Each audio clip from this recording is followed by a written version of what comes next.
Hello guys. तो आज हम लोग साल चैप्टर स्टार्ट करने जा रहे हैं। इसके राइटर हैं राग जाधव। इनका बर्थ हुआ था 1932 में और इनकी डेथ हुई थी 2016 में। कवि, समीक्षक, ललित लेखक। कवि थे, समीक्षक थे। समीक्षक मतलब एडवाइज़र, किसी भी चीज़ की एडवाइस देना।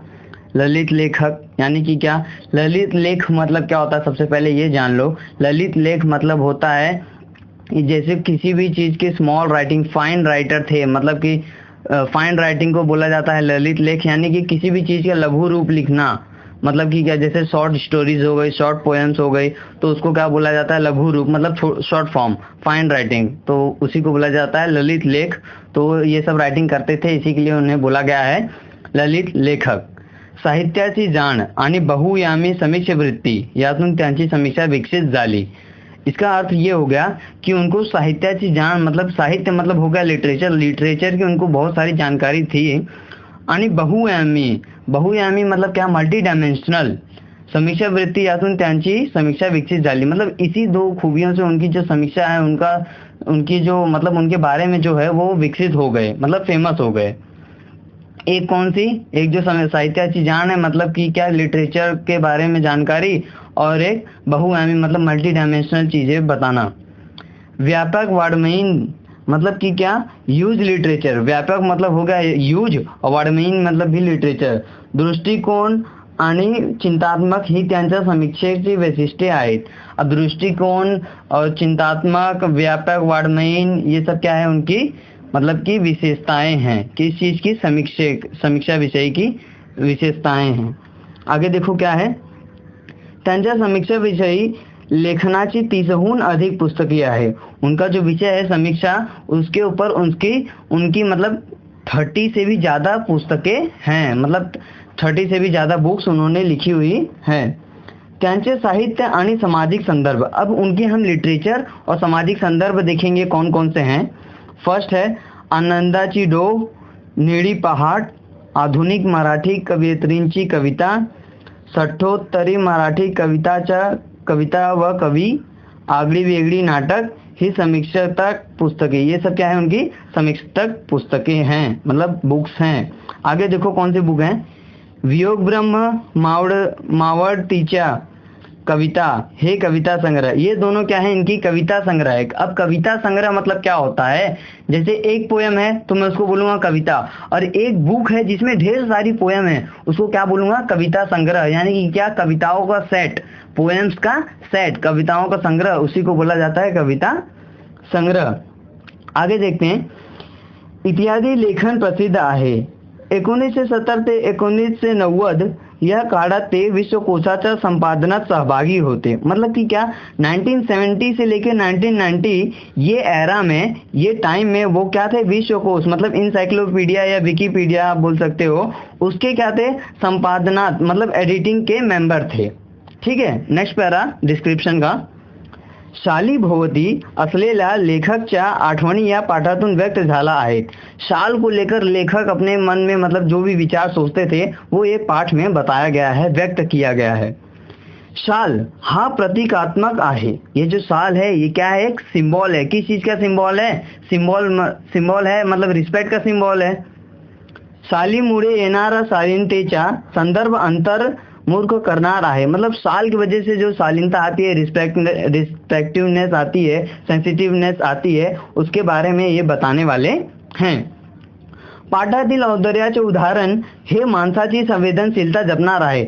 पाठातील ये औंदर्याचे मतलब क्या होगा, ग्रेटनेस, जो मतलब पाठ की जो ग्रेटनेस है ये कहाँ से ली गई है, इसका उदाहरण कहाँ से लिया गया है, मतलब चैप्टर का जो ग्रेटनेस है ये लिया गया है माणसाची संवेदनशीलता जपणार आहे। मतलब इंसान की सेंसिटिवनेस को देख के ये लिया गया है कि इंसान कैसा फील करता है साल लेने के बाद, उसके मन में क्या क्या विचार आते हैं, ये सब। ठीक है, आगे देखो, वस्तूंच्या संदर्भातील आठवणीचे मोल महत्वाचे असते।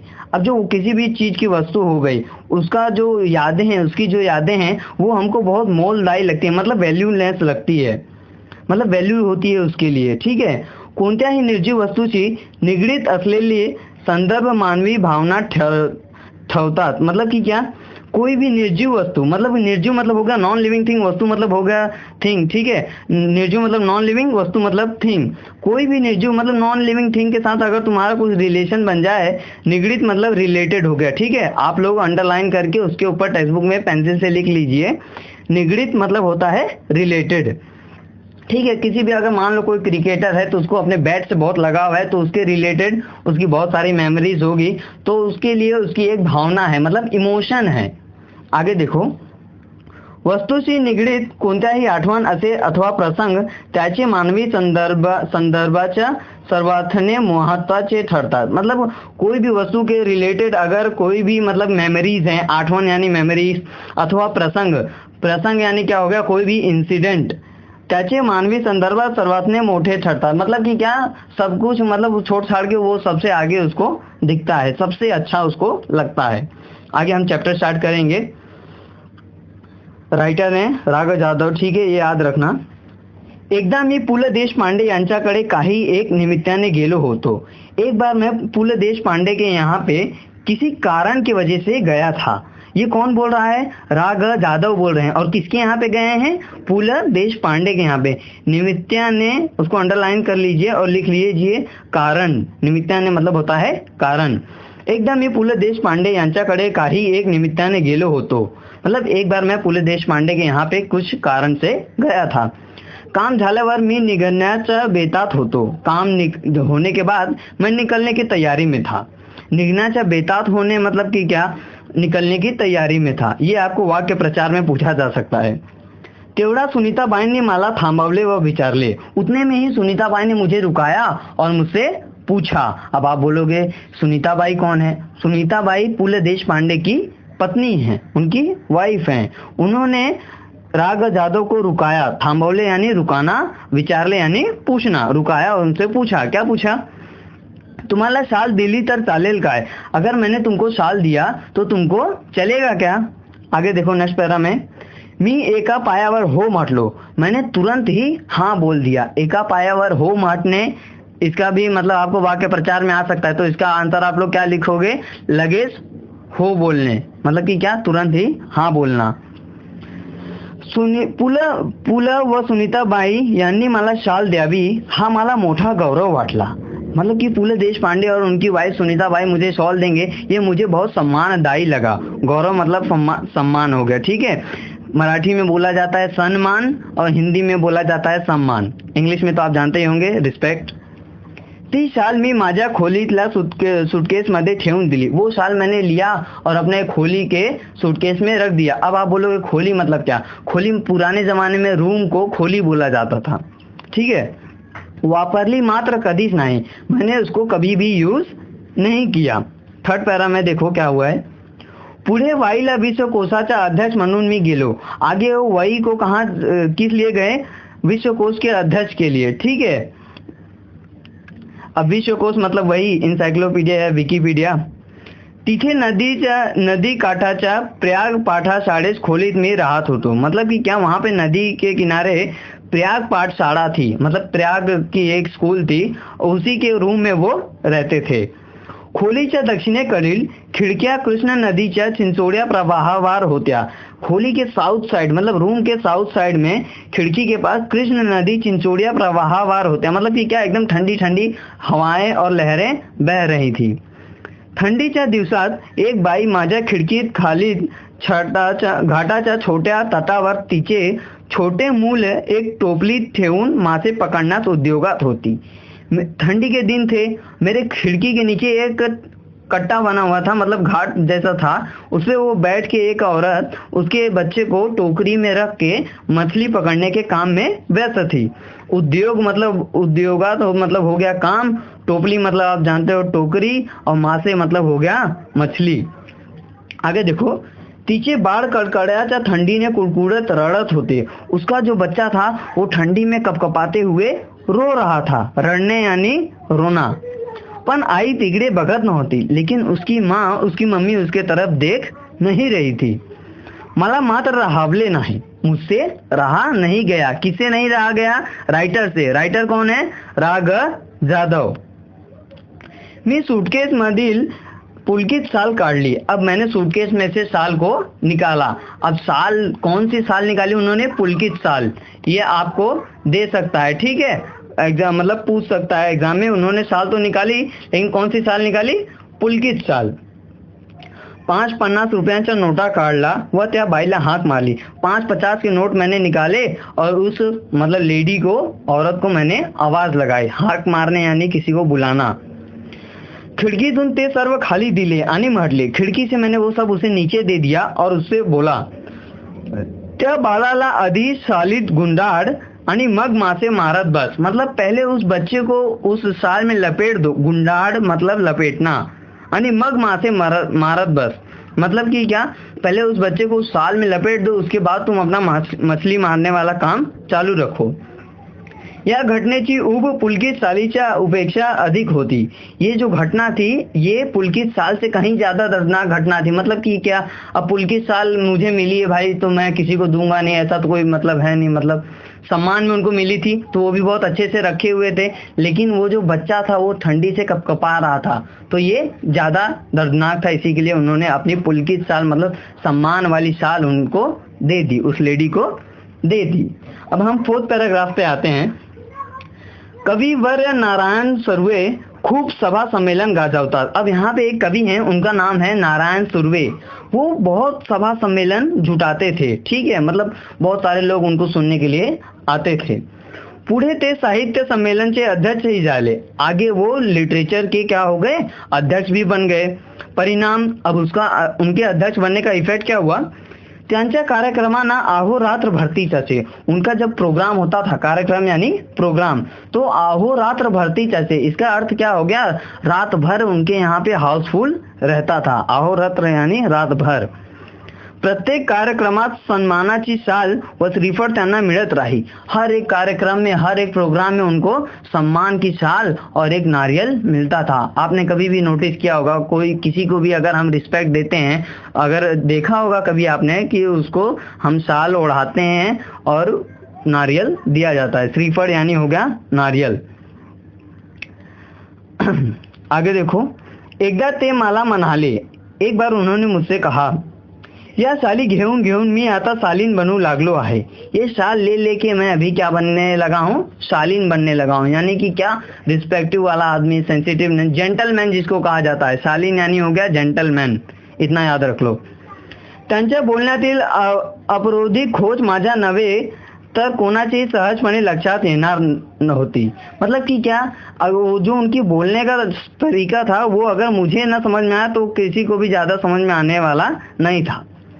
साल व शालीनता याचा संबंध काय? साल और शालीनता यानी जेंटलनेस, इसका संबंध क्या है? इसका रिलेशन क्या है? खरे तर खरी खुरी शालीनता साली विनाश शोभते। मतलब कि सही बात बताएं तो खरे मतलब हो गया सच, ठीक है। खरे तर मतलब सही बात बताएं तो ये जो शालीनता है, जो जेंटलनेस है, वो साल के बिना ही शोभा देती है। सुर्वे मुर्ताज शालीन। अब सुर्वे पहले से ही शालीन थे। मेन बात तो ये है कि वो पहले से ही जेंटल थे, ठीक है।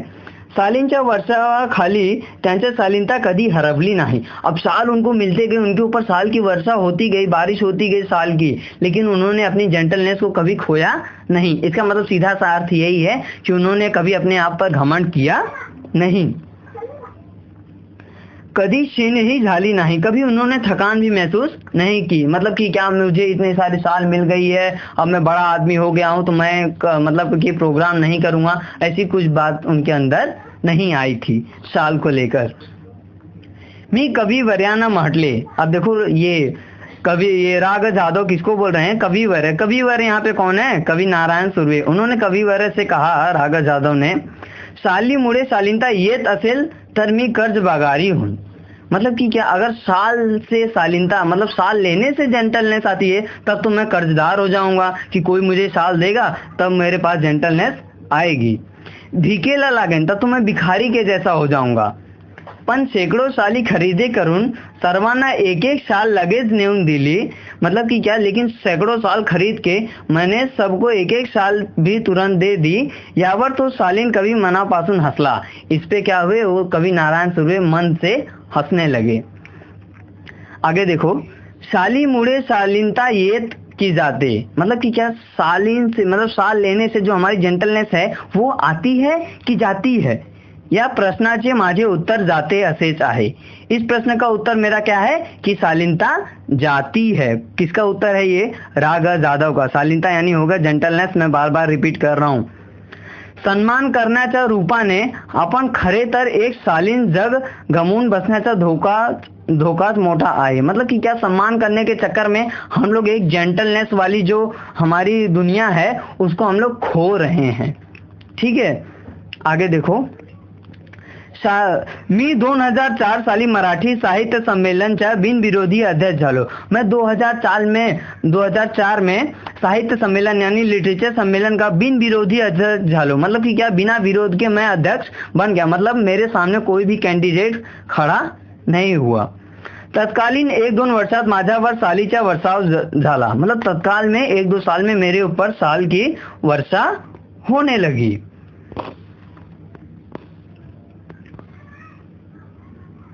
एवढ्या साली जमत गेल्या की माझ्या 8x6 खोलीत त्यांना ठेवना शक्य नव्हते। इतनी साल मेरे पास जमा हो गई कि मेरा रूम कितने का था? 8x6 का। उसमें रखने की जगह भी नहीं थी।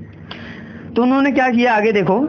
मग मी सगळ्या सालीचे गोठाडे बांधून ते निकटवर्ती मित्राकडे ठेवले व त्या साली वापरण्याची वगैरह त्याला सर्व अधिकार दिले। तो मैंने क्या किया, वो साल का सबको एक में बांधा और मैंने नजदीक के मित्र जो उनके दोस्त थे, फ्रेंड थे, उनको उन्होंने दे दिया रखने को। और उन्होंने उनको ये अधिकार भी दिया, अपॉर्चुनिटी भी दी कि भाई इसको तू यूज भी कर सकता है।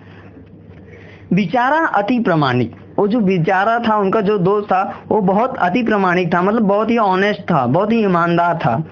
त्याची छोट्या खोली त्याने ते संभाळली। उसकी भी मतलब रूम ज्यादा बड़ी नहीं थी लेकिन उसने उसको संभाल के रखा। हळूहळू मी सगळ्या साली वाटून टाकल्यास गरीब श्रमिकांना। धीरे धीरे मैंने वो सब साल को बांट दिया। किसको? गरीब श्रमिकांना। अब गरीब श्रमिकांना मतलब क्या होगा? गरीब तो आप लोग जानते ही हो। श्रमिकान मतलब होता है वर्कर।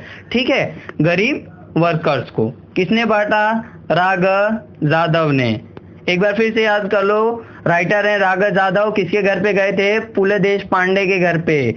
और उनकी पत्नी, फूले देशपांडे की पत्नी का क्या नाम था? सुनीता बाई। उन्होंने उनको साल दी थी। ओके, अभी आगे हम लोग देखते हैं। या सुमारास मी शनिवार पेठेतील ओंकारेश्वर मंदिराच्या पुलावर बहुधा रोज संध्याकाळी जात असे। इसी मतलब की खुशी में कि मैंने सब साल गरीब लोगों को दे दी, गरीब वर्कर को दे दी, इसी खुशी में मैं हर शनिवार को ओंकारेश्वर मंदिर के पुल पे रोज शाम को जाने लगा। संध्याकाळी मतलब हो गया शाम, ओंकारेश्वर मंदिर नाम है। ठीक है, तेथील कट्ट्यावर बसने मला आवडे। वहाँ के कट्टे पर बैठना मुझे बहुत अच्छा लगता था। अब कट्टा वो गन वाला कट्टा यहाँ पे नहीं है, कट्टा बैठने वाला जो बेंच होती है उसको बोला गया है। एक दिवस काय घडले, एक दिन क्या हुआ कि कड़क ठंडीत दिवसात एक मातारा, मतलब बहुत कड़क ठंडी पड़ रही थी और मैंने क्या देखा? एक मातारा। मातारा यानी हो गया बूढ़ा, अशक्त भिक्षेकारी, वो भिखारी था। कट्ट्याला लागूनच चिरगुटे टाकून व पांघरून कुडकुडत बसल्याने मी पाहिले। मैंने देखा कि मतलब कट्टे को एकदम सट के, मतलब कि क्या उस बेंच को एकदम चिपक के वो बैठा था और उसके मतलब कि क्या कपड़े कैसे थे? चिरगुटे यानी कि क्या फटे फूटे कपड़े थे और कुडकुडत मतलब कांपते हुए वो बैठा था। आगे देखो नेक्स्ट पैरा। दुसऱ्या दिवशी मी 2 शाली घेऊन ओंकारेश्वरच्या कट्ट्यावर आलो। दूसरे दिन मैंने क्या किया? 2 शाल लिया और ओंकारेश्वर मंदिर के उस कट्टे पे बेंच पे आ गया। तो माताराज होता, वो बूढ़ा वही था। त्याला 2ही शाली दिल्या। त्याने थरथरत्या हाथाने मला नमस्कार केला। मैंने उसको 2 शाल दे दिया और उसने क्या किया? अपने कपकपाते हाथ से मुझे नमस्कार किया। आगे देखो। पुढे 4-5 दिवस मला काही कामामुळे संध्याकाळी ओंकारेश्वरला जाण्यास उसंत लाभली नहीं। आगे की 4-5 दिन मुझे कुछ काम की वजह से शाम को ओंकारेश्वर मंदिर पे जाने का मौका नहीं मिला। उसंत यानी होता है मौका। त्यानंतर मी नेहमीप्रमाणे ये जा करत राहिला। उसके बाद मैं रोज की तरह आना जाना करने लगा। मग एकदम त्या भिक्षेकारी वृद्धाची आठवण आली। फिर अचानक से मुझे उस भिखारी बूढ़े की याद आई। किसको? राग जाधव को, जो कि क्या है, राइटर हैं ये चैप्टर के। ते नेहमीच्या ठिकाणी नव्हता, मतलब कि क्या वो रोज की तरह जो जगह पे बैठता था वो वहां पे नहीं था। तेथील पुलावर चक्कर मारावी म्हणून मी उठलो व पुलावरून चालू लागलो। उस पुल पे मुझे चक्कर मारना चाहिए ऐसा मैंने सोचा और मैं उठा और वो पुल पे चक्कर मारने लगा। आगे का पैरा देखो। पुलाच्या जवळपास मध्यावर तो भिक्षेकारी म्हातारा दिखला। पुल के आसपास उधर बीच में वो बूढ़ा मुझे दिखा। मी लगबगीने त्याच्याकडे गेलो। मैं तुरंत उसके पास गया। पाहतो तो काय, देखा तो क्या, पाहणे यानी देखना। 30 चुरगुटे अंगाखाली व अंगावर, वही फटे फुटे कपड़े, मतलब अंग के नीचे और अंग के ऊपर, ठीक है। तेज कुड़कुड़ने, वही कपकपाना, तेज दानवीने जीने, उसी मतलब कि उसी क्राइटेरिया में जीना। मी म्हटलो, मैंने बोला, बाबा तुम्ही मला ओळखले? बाबा आपने मुझे पहचाना? त्याने नाकारार्थी मान हलवली। उसने नहीं में अपना सिर हिलाया। मग मीच म्हटले, फिर मैंने ही बोला, बाबा 5-6 दिवसापूर्वी मी तुम्हाला 2 शाली दिल्या होत्या, आठवते? बाबा 5-6 दिन पहले मैंने आपको 2 शाल दिया था, याद आया आपको? यावर म्हातारा खुल्ला व पुन्हा हाथ जोड़ून म्हणाला। इस पर वो म्हातारा खुल गया और फिर से हाथ जोड़ के मुझसे कहने लगा। क्या कहा? हे भल्या मानसा तू लय मोठा, हे भले इंसान तू बहुत बड़ा है। मानसा यानी मानुस यानी इंसान, लय मोठा यानी बहुत बड़ा। मायासनी साली दिल्या, मुझे तुमने क्या दिया? शाल दिया। पण बाबा मैं भिखाऱ्याला साली कसा शोभतील? लेकिन बाबा मुझ जैसी भिखारी को शाल शोभा कैसे देगी? त्या शोभापेक्षा पोटाची आग लय वाईट। उस शोभा के आगे ये जो पेट की भूख है ये बहुत बुरी है। वाईट यानी क्या होता है? बुरा, ठीक है। मी शाली इकल्या व 2-3 दिवस पोट भर जेवून घेतला बाबा। मैंने उस शाल को बेच दिया, सेल कर दिया उस शाल को, और क्या किया, 2-3 दिन मैंने पेट भर खाना खाया। आमच्या हे असलं बिकट दिन, तुझे लय उपकार आहेत बाबा, मुझे माफ कर दो और आपका मुझ पर उपकार बहुत बड़ा है। कौन बोल रहा था? वो बूढ़ा भिखारी बोल रहा था। किसको? राग जाधव को, जो कि इस चैप्टर के राइटर हैं। आगे देखो सेकंड लास्ट लाइन। शालीच्या शोभा आणि उब व पोटाची आग आणि अन्नाची उब। शाल की शोभा, पेट की आग और खाने की भूख। आगे देखो। भूखलेल्यास अन्न द्यावे, जो भूखा है उसे अन्न दो, खाना दो। तहानलेल्यास पाणी द्यावे, जो प्यासा है उसे पानी दो। तहानलेला यानी प्यासा।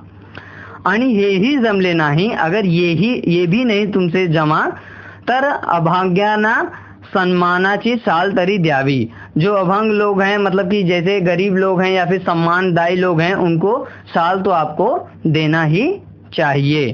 ये चैप्टर कहाँ से लिया गया है? छात्र प्रबोधन दीपावली विशेषांक 2012। Thank you.